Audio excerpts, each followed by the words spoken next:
How you doing? I'm doing great, but you can't buy opportunities like that, can you? Just exactly what about that strikes you as an opportunity?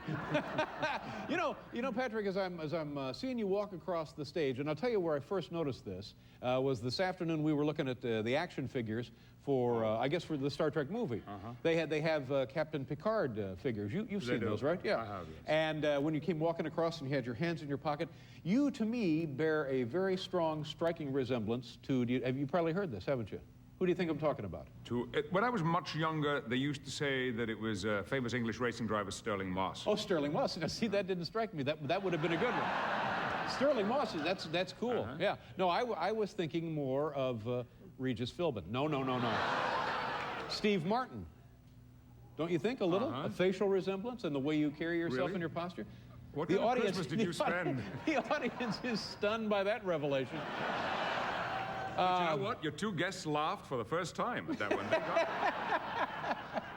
Congratulations. How you doing? I'm very well. I'm very well indeed. Now, you do this thing where you have this one-man show. It wasn't written as a one-man show, but that's what it is. No, it was a novel. It was a very successful novel, but Dickens was the first person to perform it as a one-man show. He took it on the road himself, doing dramatic readings. But I have a staged version which is learned and fully performed. Now, when Dickens did this, what year are we talking about? Well, the book was published in 1843. We have just passed the 151st anniversary of the publication of the book.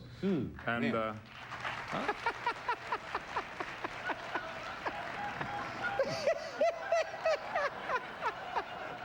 Oh, man, these folks are still pulling for Dickens. Isn't that good to hear? All right, Charlie!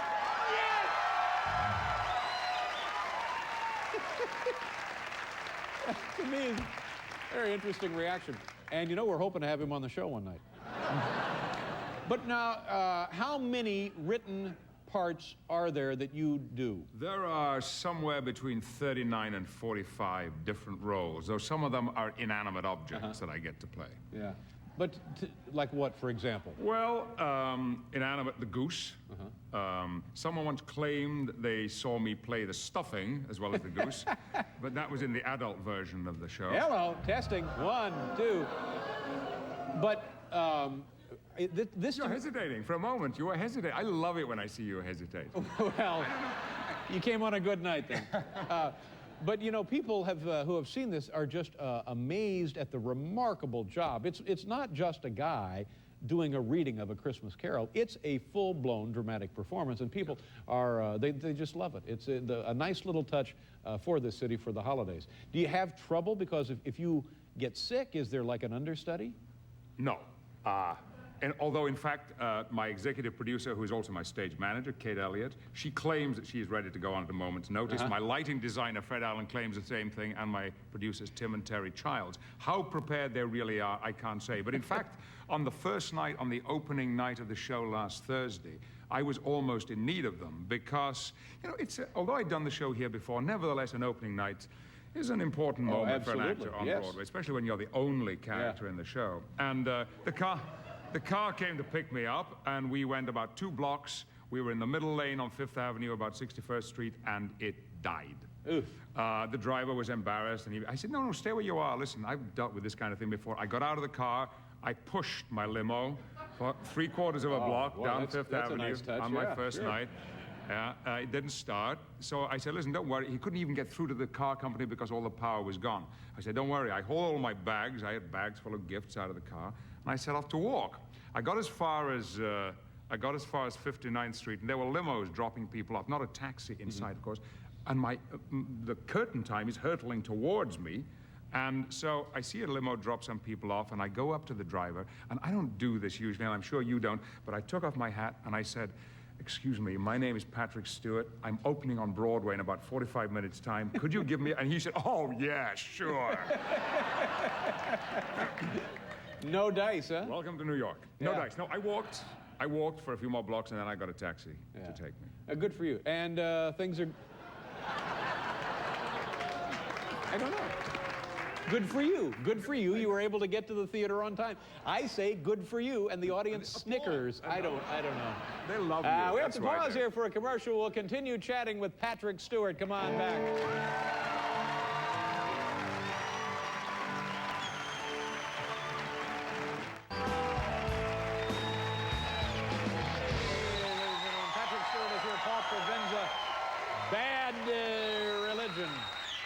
Are you doing a show tonight? Are you doing a performance of A Christmas Carol tonight? No, I have the night off. I had last night off, too. Good for you. Past years, I've worked every Christmas day, but I gave myself the day off. And how long does the show run?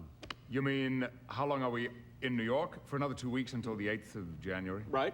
And then you take it on the road someplace? I'm thinking to myself, this is kind of seasonal. No, you were thinking of taking it on the road yourself? No, I thought you said, how long do we stay, how long do we run in New York? And I'm thinking, no, they're going to Kansas City, they're going to Milwaukee, they're going to Phoenix, and then I'm thinking, yeah, but it's more or less kind of a Christmas That's story. right. One of the problems with this show is that it's seasonal, you know. I had thought of changing the title, you know, like the Thanksgiving Carol, you know, Labor Day Carol, you know.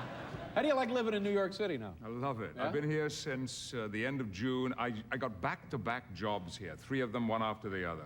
So that's pretty rare. Yeah. And with each week, I've liked it more and more. I'm looking to make this my home in America. One of the reasons... All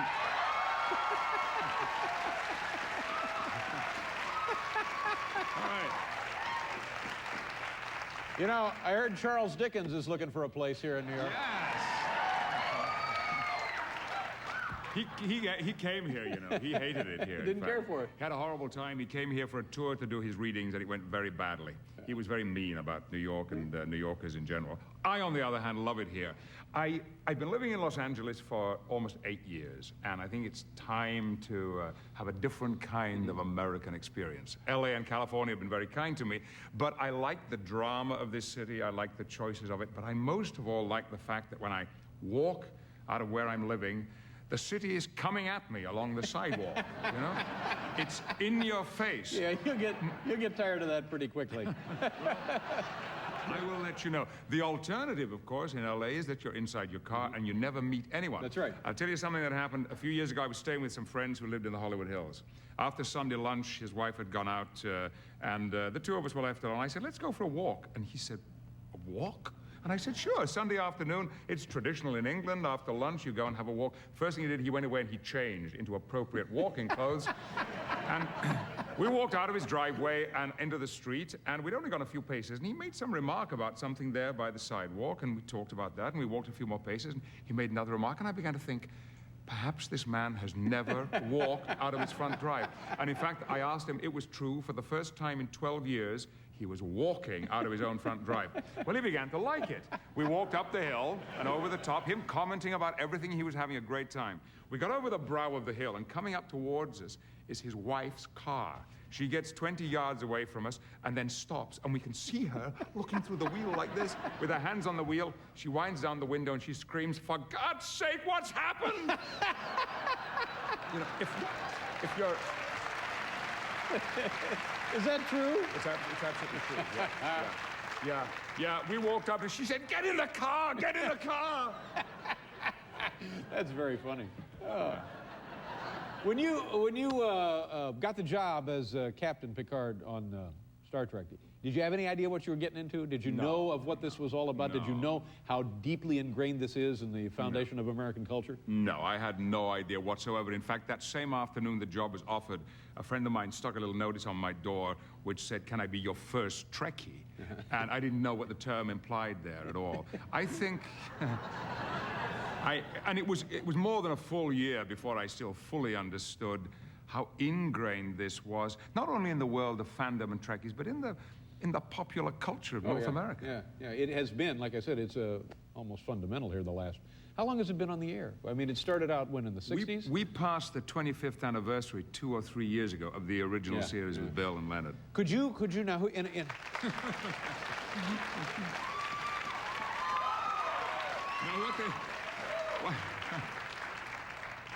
What they don't know is that Charles Dickens played Dr. McCoy in that original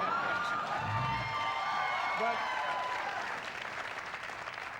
in a fight, who would win the fight? You or Captain Kirk? Like if there was just, like if you had to fight, you know, to the finish for some reason or another. Yeah. Or if you just in a bar having drinks and you got into a fight, who would win that? Who would win? Bill has probably thrown more punches on the series than I have. Captain Picard essentially is a talker. He would, I think, never allow a situation to escalate to the point at which anybody would be throwing punches. Although, in fact... Could I rent this audience for the rest of my run here? Would you please come?